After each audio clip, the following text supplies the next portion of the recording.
Hello viewers and welcome to another This Week in Comics. This is Rebirth episode 6, legacy numbering 65 I do believe, and that means it's Pete's Week in Comics number, well, I don't even know, there's been so many Pete's Week in Comics now, we're losing count because it's that good, we lose count of them. So, without further ado, let's look at some comics coming out this week.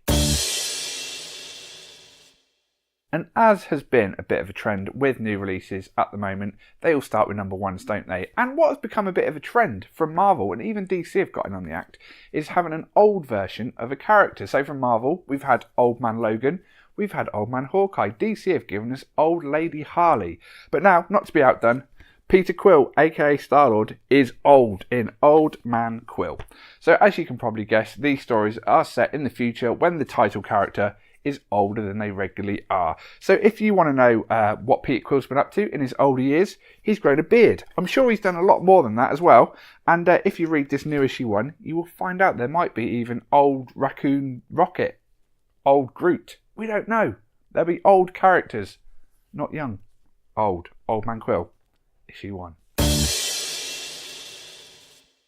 So, from DC, a book that was scheduled to come out around 2006-2007. Back then, there was a Superman title called Superman Confidential, and what that book did is it gave comic creators the ability to write and draw a Superman story that didn't really fit with the current continuity. It didn't matter if it was up to date with the current titles of the time, it was just a place for creators to write Superman stories they wanted to write.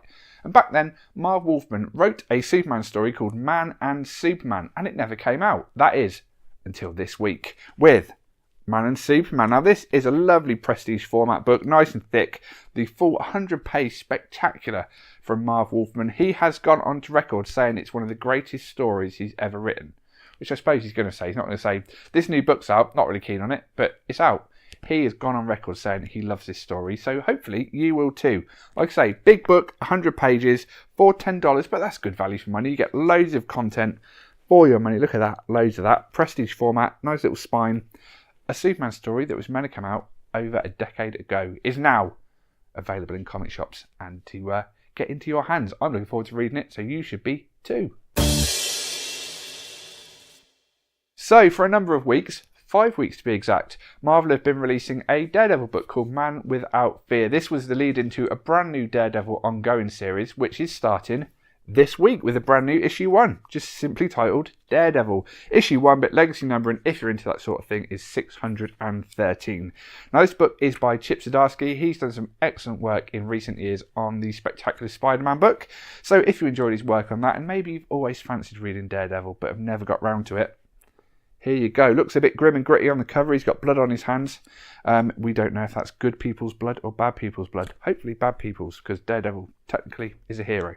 So yeah, if you've enjoyed the Netflix show of Daredevil and you're sad that you're not going to get any more episodes of that, good place to get your Daredevil fix with a brand new Daredevil issue 1.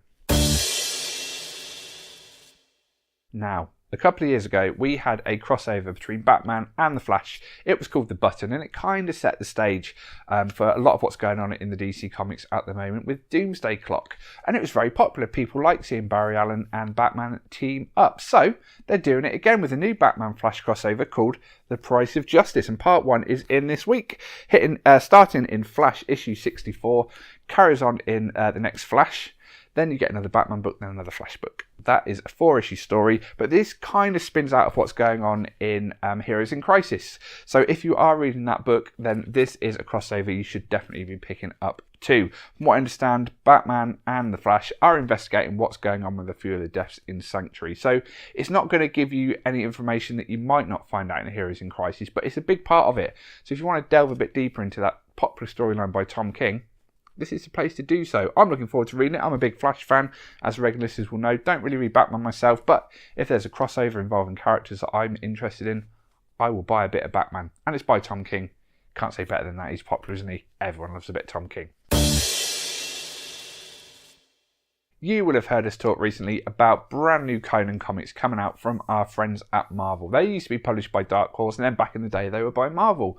But if you're a fan of the Conan franchise as a whole, maybe you're into the movies, you will remember the character of Red Sonja. Now, she's had a number of comic books in the past, and not to be outdone by Conan getting new comic books, Red Sonja has a new issue 1, but not from Marvel, it's from Dynamite Comics. So if you're a fan of all things Conan, if you're a fan of people with big swords, not wearing a lot, fighting other people with big swords, not wearing a lot, Red Sonja is for you. So yeah, check it out from Dynamite. Gotta be good, hasn't it? Everyone loves swords and people not wearing a lot. Red Sonja. Now, I've had a few people ask me, Pete, I've been watching the Titans TV show on Netflix and I quite like it. You probably shouldn't because it's not good. But a lot of people have asked me, where can they read some good Titans stories that have a similar feel to the TV show? Now, Titans has never been quite as violent, grim and gritty as the TV show depicts it.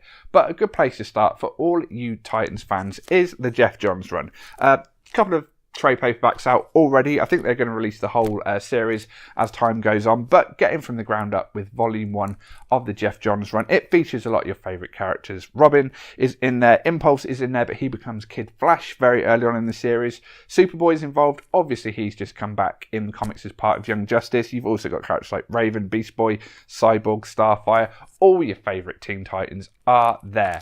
So yeah, if you're a fan of the TV show, or maybe if you're not, but you still want to get a Teen Titans fix, good place to start. And then you can go back and read all the classic stuff from the 80s, which is very, very good. But this is a more modern take, and a very, very good take it is too. So check it out. We've got the first 2 volumes in to set you on your way.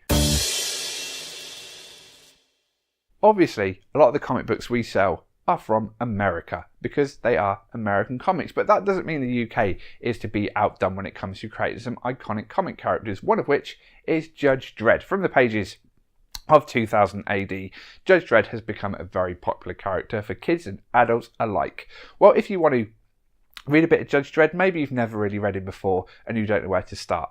I'm one of those people. I've never really read Dredd. I don't know where to start. But if I were to do so, I would read this. The Judge Dredd Complete Case Files Volume 1. Lovely hardback edition. So if you drop it, it will hurt your toe, but it probably won't get as damaged as a floppy would. This is very exciting because it features a few pages. Let me find some for you. It is just a few, clearly, that are in colour. Originally, all presented in black and white. Now, they've not coloured the whole book. They obviously ran out of felt tips. But because it's in black and white, you can finish it off. You can take the style guide from the pages they have coloured in and finish it. Fun for all the family there. So get your Dredd fix with this lovely hardcover. We've got a couple in stock. Get in and buy them. Please, do the manager real good, solid. Get them sold. That brings us to the end of another This Week in Comics, aka Pete's Week in Comics, aka Pete's Whizzle in Kizzle for shizzle. So if you want to buy some comics, come here to Comic Connections. We are based in Banbury in Oxfordshire. We can fill all your comic needs. Or if you can't get to us, there's plenty of comic shops, not just in the UK, but worldwide. So go to local comic shops, support them, spend lots of money in there, keep comics being sold because that keeps these videos coming out, and life without these videos would be rubbish, quite frankly, not worth it. So yeah, support your local comic shop. If you're in Banbury or Oxfordshire area, come here to Comic Connections, get your standing orders in. If you reserve any comics with us, not only do you get them reserved behind the counter so you don't miss an issue, you save 20% off cover price. That's almost 10% times 2. So yeah, come in, get your orders in, and we'll be happy to take them. I'll be back next week with more comics for us to discuss and for you to enjoy. Ciao for now.